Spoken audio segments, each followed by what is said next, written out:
किसी भी राष्ट्र के निर्माण में मीडिया की बड़ी भूमिका होती है। मीडिया दर्पण की तरह होता है जो समाज को रोज अपना रिपोर्ट कार्ड सौंप देता है कि आज समाज ने अपनी तस्वीर कैसे दिखाई। मीडिया के पास 5 चीजें होती है: कब, कैसे, कौन, कहां, क्यों। इनमें से एक भी चीज आप हटा दीजिए तब वो मीडिया नहीं रह जाता। और मीडिया की सबसे बड़ी बात होती है कि वो सारे पक्षों को समाहित करता है। यानी मैं आरोप लगा रहा हूं तो मैं जिस पे आरोप लगा रहा हूं दोनों का पक्ष लिया जाता है और घटनाओं के संदर्भ भी बताए जाते हैं कि ये घटना क्यों हुई। तो मीडिया की किसी भी समाज के निर्माण में बड़ी भूमिका होती है। दुर्भाग्य से भारत की मीडिया अपने कर्तव्य से दूर जा रही है। उसका परिणाम हम सबको भोगना पड़ रहा है। मेन स्ट्रीम मीडिया एक जमाने में बहुत ताकतवर हुआ करती थी। तब लोग अपने अखबारों में लिखते थे, कलम रुकेगी नहीं, झुकेगी नहीं, बिकेगी नहीं। हो सकता है मैं आपके विचारों से सहमत न हूं, लेकिन आपके इस मौलिक अधिकार की, वैचारिक अभिव्यक्ति का की रक्षा करूंगा। ऐसे ऐसे टाइटल हुआ करते थे। लेकिन अब देखिए आप, ऐसा लगता है जैसे गंदी नाली के कीड़े बन गए हों, सड़ांध फैला रहे समाज के अंदर। नफरत की बू आती है उनकी सूचनाओं में, सही सूचनाएं कहीं खो गई है। देश कितनी विषमताओं से जूझ रहा है। देश की आधी से ज्यादा आबादी जीवन के बुनियादी हकों को पाने के लिए संघर्ष कर रही है और मीडिया अपनी जिम्मेदारी से भाग रहा है। इसलिए मैं कहता हूं कि सोशल मीडिया को बड़ा करो ताकि समाज के सामने सही सूचनाएं पहुंचना चाहिए। एक ज़माना था हम लोग सुबह की शुरुआत अखबार पढ़ के करते थे, लेकिन तब अखबारों में जो सूचनाएं आती थी वो बिल्कुल तटस्थ दृष्टा की तरह होती थी, है ना। दोनों पक्ष आते थे। आपको ज्ञान और विवेक का इस्तेमाल करना होता था। क्या सही है और क्या गलत है ये निर्णय आप पे छोड़ दिया जाता था। वो तो दर्पण की तरह आपको सारी तस्वीर साफ साफ दिखा देता था। लेकिन ऐसा नहीं हो रहा है। अब ये नैरेटिव सेट करने में इनका उपयोग किया जा रहा है मीडिया का। ये दुर्भाग्यजनक है। मीडिया कोई भारतीय संविधान के हिसाब से कोई चौथा स्तंभ नहीं है। ये सब कहते हैं, लेकिन ये भ्रांत धारणा है। वो चौथा स्तंभ कैसे हो सकता है? हाँ, वो दर्पण की तरह आपको आपकी तस्वीर दिखा सकता है, बस इतनी ही भूमिका है। इससे अधिक कोई भूमिका नहीं मीडिया की। मैं मेरे जीवन के अनुभव से बोल रहा हूँ। कई बार प्रशासनिक अधिकारियों से मैं मिलता था कि भाई इतना अखबारों में छप रहा, इतना टीवी चैनलों पे दिखा रहे हैं। वो बोलते थे, स्वामी जी अब ये सूचनाएं हम उनसे लेने जाएंगे, हमारे पास कोई आवेदन देने आएगा तो पता चलेगा ना। यहाँ दिल्ली के जंतर मंतर पे 4 साल तक सैनिक बैठे।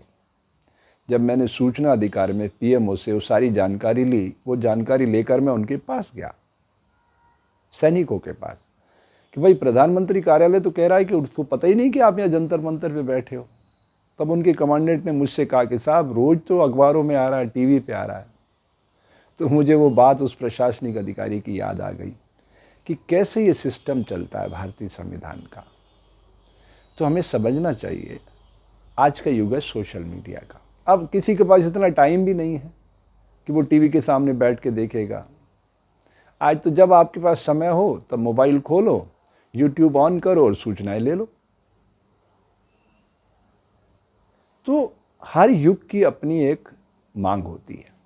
अब सोशल मीडिया की मांग है, तो ऐसे में देश के प्रत्येक नागरिक का दायित्व है कि वो अपने जो पर्सनल उनके अकाउंट्स हैं, चाहे वो फेसबुक हो, व्हाट्सएप हो, इंस्टाग्राम हो, वगैरह वगैरह जो भी प्लेटफॉर्म है डिजिटल के, सही सूचनाओं को स्प्रे करना चाहिए। गलत सूचनाएं देने से समाज में भ्रांति, भ्रम पैदा होता है और उस भ्रम को मिटाने के लिए फिर बहुत मेहनत करना पड़ती है। देखिए एक ज़माना था जब ये भ्रम पैदा किया सामाजिक व्यवस्था चलाने के लिए, शूद्र व क्षत्रिय ब्राह्मण।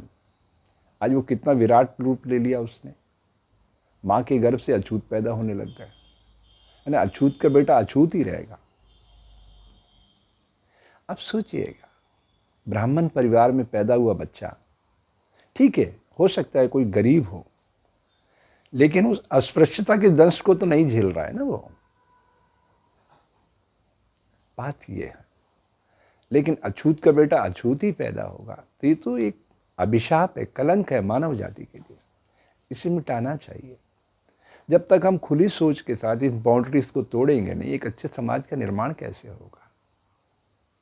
ठीक है, मंदिर, मस्जिद, गिरजा, गुरुद्वारे मानव सभ्यता के लिए बनाए गए थे, हम इन्हीं को शस्त्र बना लेंगे लड़ाई झगड़े का, तो फिर अच्छे राष्ट्र का निर्माण कैसे होगा, ये एक प्रश्न है। मैं कुछ प्रमाण देके अपनी बात पूरी करूंगा। इस संसार का कोई भी व्यक्ति किसी भी ज्ञान के बल पे श्वास लेते समय एक स्वर का उद्घोष नहीं कर सकता, क्योंकि प्रकृति की दिव्य भाषा मौन है।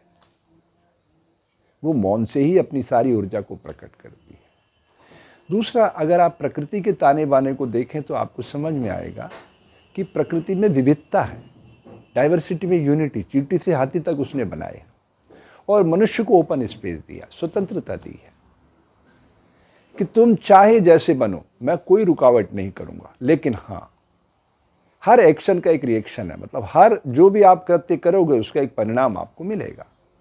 तो प्रकृति का फॉर्मेट है हिंसा का फल दुख, दया का फल आनंद। आप अगर सारी बाउंड्रीज तोड़ के देखेंगे तो आपको समझ में आएगा कि वाकई दुनिया में सिर्फ दो ही जातियां हैं, male and female, that's all.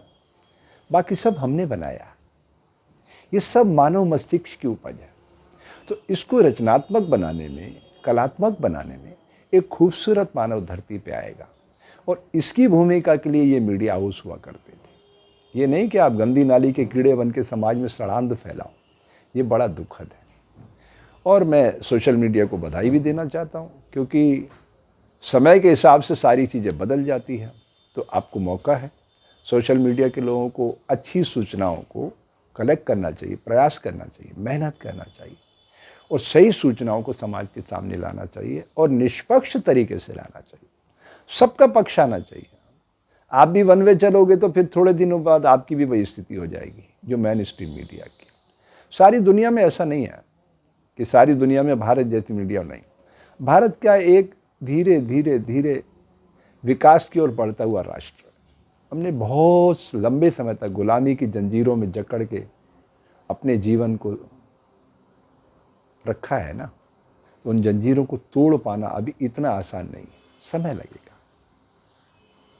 तो मैं चाहता हूं कि आप स्वयं स्वतंत्र हों और औरों को भी स्वतंत्र बनाएं, क्योंकि प्रकृति का सिद्धांत बिल्कुल साफ है, स्वयं को स्वतंत्र हुए बिना औरों को स्वतंत्र नहीं किया जा सकता। जय हिंद, जय भारत।